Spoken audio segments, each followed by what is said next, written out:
JunePocket.com.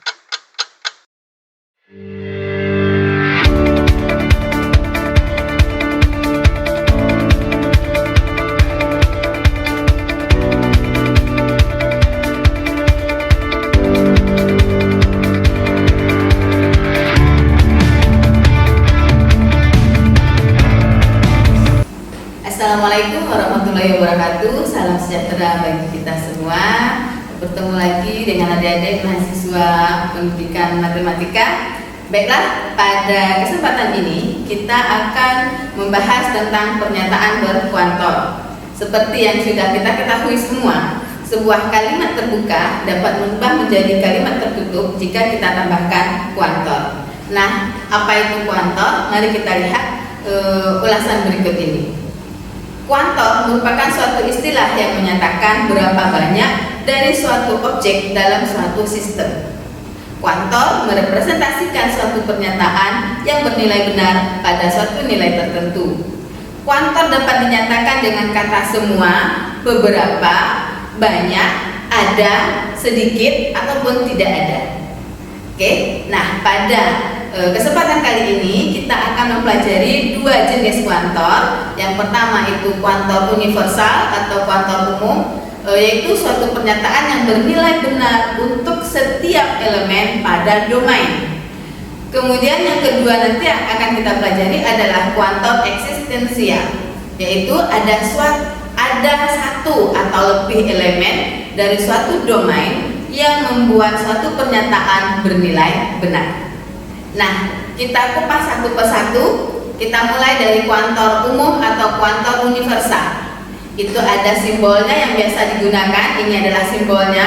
Kemudian biasa ditulis dengan notasi seperti ini yang kita baca untuk setiap x, px.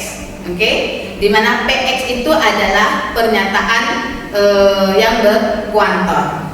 Nah, bagaimana dengan nilai kebenarannya? Silahkan dicek di tabel ini. Di sini kita lihat ada satu pernyataan untuk setiap x, px. Kapan dia bernilai benar? Px bernilai benar untuk setiap x atau untuk semua x. Nah, dia bernilai salah, kuantor universal bernilai salah jika ada x sedemikian sehingga px bernilai salah. Itu untuk kuantor universal. Kita lihat contoh berikut ini.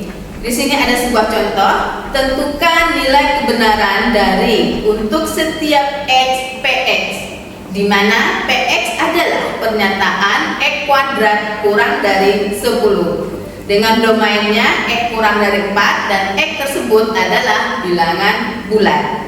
Oke, perhatikan pernyataannya.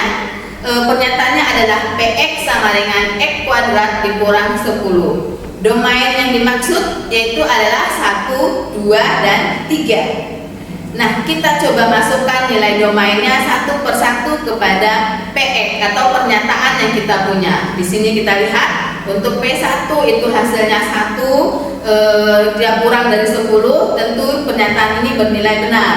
Untuk P2 itu dapatnya 4, juga kurang dari 10 dan bernilai benar. P3 itu juga hasilnya adalah 9, masih kurang dari 10 dan bernilai benar. Bisa kita lihat semua nilai px untuk domain x kurang dari 4 yaitu 1, 2, dan 3 itu bernilai benar. Jadi karena px bernilai benar untuk semua domain x, maka untuk setiap x, px merupakan pernyataan yang bernilai benar. Oke, itu universal, kuantor universal. Sekarang kita masuk ke kuantor khusus atau yang disebut juga dengan kuantor eksistensial. Simbolnya seperti ini. Saya rasa sudah tidak asing lagi bagi kita semua dan bisa dinotasikan seperti ini. Oke, dibaca dengan ada x, px. Ini dimana px itu adalah pernyataannya. Bagaimana dengan nilai kebenarannya? Silahkan dicek pada tabel berikut ini. Ada x, px, ini akan bernilai benar jika ada x sedemikian sehingga px bernilai benar. Jadi cukup satu saja dari x domainnya itu yang bernilai benar, maka kuantor eksistensial eksistensial kita bisa nyatakan bernilai benar. Sekarang mari kita lihat contoh berikut ini. Nah, di sini saya berikan sebuah contoh yang sangat sederhana. Diberikan PX adalah pernyataan X lebih besar dari 3. Tentukan nilai kebenaran dari kuantor ada X PX di mana domainnya adalah semua bilangan real. Oke, karena kita ingin membuktikan apakah pernyataan tersebut bernilai benar atau salah. Kalau dari tabel yang tadi sebelumnya itu cukup satu saja nilai X yang benar, maka pernyataan bernilai benar. Kita ambil satu di sini, misalkan kita ambil ini adalah X sama dengan 4. Jelas X lebih besar dari 3, maka pernyataan tersebut bernilai benar. Oke, itu dia tentang kuantor umum dan kuantor khusus. Nah, sekarang ada istilah ekuivalensi logika pada kuantor. Hal ini sama dengan istilah ekuivalensi yang telah kita pelajari pada materi sebelumnya. Ada dua pernyataan yang mengandung kata hubung logika dan kuantor dikatakan ekuivalen jika dan hanya jika keduanya memiliki nilai kebenaran yang sama. Tidak masalah pada kata hubung dan domain yang digunakan dalam satu pernyataan. Jadi misalkan ada pernyataan S dan T itu ekuivalen, nanti disimbolkan dengan lambang seperti ini. Jadi sama dengan yang sebelumnya, kita tinggal lihat nilai kebenarannya. Jika nilai kebenarannya untuk pernyataan S dan pernyataan T itu sama, maka berarti dua pernyataan tersebut ekuivalen. Oke? Nanti bagaimana membuktikannya bisa sebagai pengayaan bagi adik-adik semuanya. Kita lihat untuk selanjutnya negasi pernyataan berkuantor. Oke, sama halnya dengan materi sebelumnya ada negasi atau ingkaran, maka pada pernyataan berkuantor juga ada negasi atau ingkaran. Saya berikan satu contoh terlebih dahulu. Ada sebuah pernyataan, setiap siswa di kelas harus belajar kalkulus. Oke, ini sebuah pernyataan. Setiap siswa di kelas harus belajar kalkulus. Nah, bagaimana negasinya? Kita lihat, ini adalah sebuah pernyataan kuantor universal. Untuk setiap X PX dengan PX adalah pernyataan X harus belajar kalkulus. Jadi siswa itu kita ganti dengan X harus belajar kalkulus. Domainnya adalah siswa yang berada pada kelas tersebut. Ingkarannya jelas, kalau untuk setiap siswa tentu ingkarannya cukup ada yang mewakili, maka ingkarannya bisa kita buat ada siswa di kelas yang tidak belajar kalkulus. Bisa kita simbolkan dengan ada X PX. Oke, jelas terlihat bagaimana hubungannya. Nah, begitu juga sebaliknya. Kita lihat selanjutnya. Untuk yang dari ada X PX juga sama halnya dengan cara yang tadi untuk mencari negasinya. Sekarang kita lihat pada tabel ini. Di sini ada pernyataan berkuantor, ada yang dari kuantor khusus. Negasinya adalah dari ada X PX, negasinya menjadi untuk setiap X negasi PX. Oke. Kemudian untuk kuantor umum, negasi dari untuk setiap X PX, negasinya adalah ada X negasi PX. Oke, nanti nilai kebenarannya silahkan dicermati pada tabel berikut ini. Oke, sekarang kita lanjut. Sebelum kita masuk kepada kuantor ganda, saya ingin mengajak adik-adik sekalian dulu untuk menerjemahkan sebuah kalimat menjadi ekspresi logika. Bagaimana kita membuat kalimat sehari-hari menjadi kalimat dengan menggunakan simbol matematika. Ada beberapa hal yang perlu kita perhatikan dalam menerjemahkan ini. Yang pertama, awali dengan menetapkan semesta pembicaraan.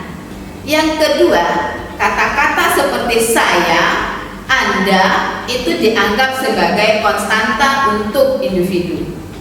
Yang ketiga, susunan kata yang terdiri atas kata kerja dan kata keterangan itu dapat diterjemahkan sebagai satu predikat. Di sini saya berikan contoh, X merasa sehat. Ini dapat diterjemahkan menjadi SX, gitu ya. Nah, sebaliknya kata sifat yang mendahului suatu kata diterjemahkan terpisah. Misalnya di sini saya berikan satu contoh, Siti cantik dan pintar. Oke, bisa kita terjemahkan menjadi CX dan PX. Oke, karena yang cantik dan pintar itu orangnya sama, yaitu Siti. Jadi tetap dia menjadi X. Yang keempat, kata kerja yang melibatkan waktu, misalnya akan, telah, dan sebagainya, ini tidak diperhatikan. Begitu juga dengan kata-kata mungkin, tidak mungkin, pasti terjadi, atau yang sejenisnya juga kita abaikan. Oke, kita lihat contoh berikut ini. Di sini saya berikan beberapa contoh yang sangat sederhana karena kita baru memulai sebagai pemula. Saya berikan sebuah kalimat, sebuah pernyataan, setiap orang mencintai Yogyakarta. Nah, bisa kita tunjukkan di sini kata setiap orang, atau boleh juga kita ganti dengan untuk semua Jadi orang ganti dengan Kemudian orang mencintai Yogyakarta, kita ganti dengan mencintai Yogyakarta.